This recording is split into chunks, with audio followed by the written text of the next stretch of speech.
Ditreskrim Polda Jabar hari ini merilis hasil pemeriksaan psikologis Dr. PPDS Unpad tersangka pemerkosaan di RSHS Bandung. Pemeriksaan psikologis terhadap Dr. Priguna melibatkan tim gabungan psikologi forensik dan Bitdokes Polda Jabar. Pemeriksaan ini dilakukan guna memperkuat alat bukti. Selain itu, polisi telah memeriksa 17 saksi dalam kasus ini. Radit ya. Sehat. Polisi memeriksa kejiwaan Priguna, Dr. PPDS Universitas Padjadjaran Bandung, Jawa Barat, tersangka pemerkosa 3 korbannya. Polisi mengungkap pemeriksaan kejiwaan dianggap perlu untuk menggali motif tersangka melakukan pemerkosaan dengan modus menyuntikkan obat bius kepada korbannya. Namun, polisi menyebut pemeriksaan bukanlah untuk meringankan hukuman tersangka.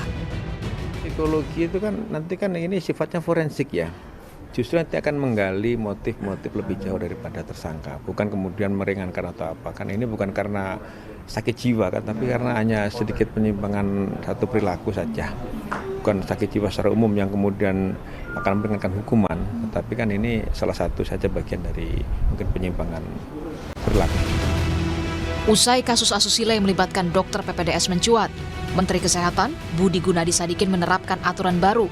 Pemeriksaan kejiwaan rutin setiap 6 bulan bagi seluruh dokter PPDS, termasuk pembatasan durasi kerja 80 jam setiap pekan. Kami juga ingin memastikan bahwa setiap 6 bulan harus dilakukan screening psikologis, sehingga kondisi kejiwaan daripada peserta didik ini bisa kita monitor dengan rutin. Itu 80 jam itu maksimal ya teman-teman. Kalau dibagi 7 itu artinya 11 jam per hari. Tidak boleh dilebihi. Dan kalau bukan berarti satu hari 11 jam, kalau mereka jaga dan ada kasus emergency boleh naik sampai 14 jam atau 15 jam. Tetapi besoknya harus segera dikurangi. Itu juga praktek-praktek standar yang di luar negeri dilakukan seperti itu.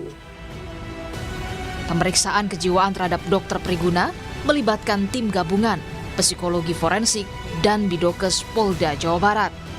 Sebelumnya, polisi juga sudah memeriksa 17 saksi dalam kasus ini. Tim Liputan, Kompas TV.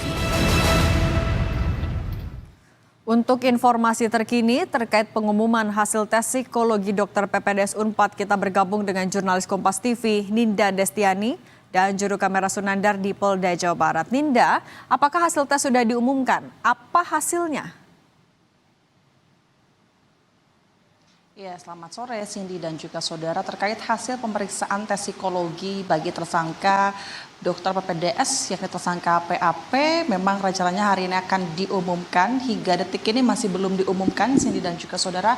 Awak media juga masih menunggu. Kemudian memang rencananya dibetulkan hari ini, Kombes Pol Surawan menyampaikan. Namun kalau kami lihat memang dari Polda Jawa Barat juga masih melakukan sejumlah persiapan. Di belakang kami sudah dilakukan persiapan yang sepertinya memang sesaat lagi akan dilakukan konferensi berupa rilis begitu terkait hasil pemeriksaan psikologi yang akan disampaikan oleh Kabid Humas Polda Jawa Barat, lalu juga dari Dirkrim Polda Jawa Barat, dari Bitdokes, lalu juga dari Karumket.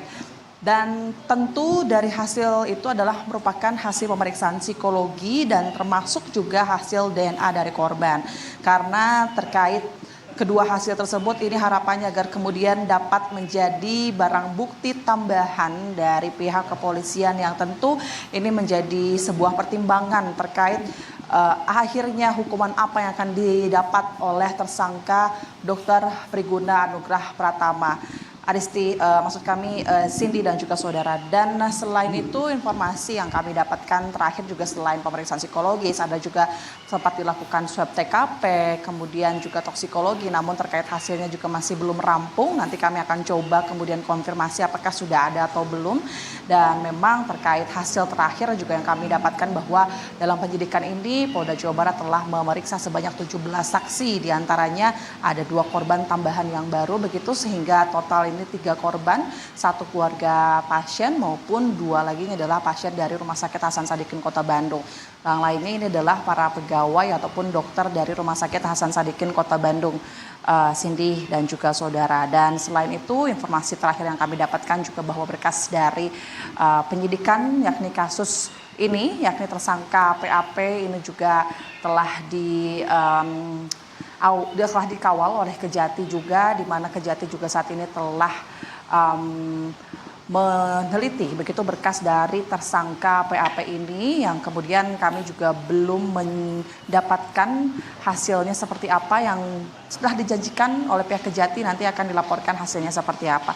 Yang pasti untuk sore ini sekitar pukul 15.30 waktu Indonesia Barat, pihak Polda Jawa Barat menerangkan bahwa akan menyampaikan rilis pemeriksaan psikologi tersangka PAP maupun juga berupa DNA ya, Cindy dan juga saudara. Dan tentu dari adanya kasus ini banyak perhatian yang menyoroti kasus kekerasan seksual, pihak kepolisian, pihak rumah sakit begitu, termasuk Kemenkes Republik Indonesia Cindy dan juga saudara, di mana saat ini tersangka juga telah ditahan di ruangan tahanan dan barang bukti Polda Jawa Barat sambil menunggu hasil sidang. Kemudian juga pihak dari korban yang sebanyak 3 orang ini juga diberikan pengawalan yang cukup ketat dari bidang hukum, dari bidang PPA, kemudian dari sejumlah instansi dan juga dari pihak rumah sakit maupun universitasnya begitu. Dan tentu pihak Kemenkes Republik Indonesia juga ini menyampaikan agar kemudian ini tidak terulang kejadian ini, tentunya memberikan himbauan kepada para mahasiswa PPDS agar kemudian dilakukan rekrutmennya menggunakan sistemnya diperbaiki dengan memeriksa psikologi kejiwaan para dokter dan kemudian juga para pemimpin rumah sakit ini, agar kemudian bisa mengawasi terus terkait mahasiswa-mahasiswanya yang sedang menjadi pegawai di rumah sakit tersebut agar tidak ada kejadian serupa yang terulang. Cindy. Terima kasih jurnalis Kompas TV Ninda Destiani dan Sunandar atas laporan Anda.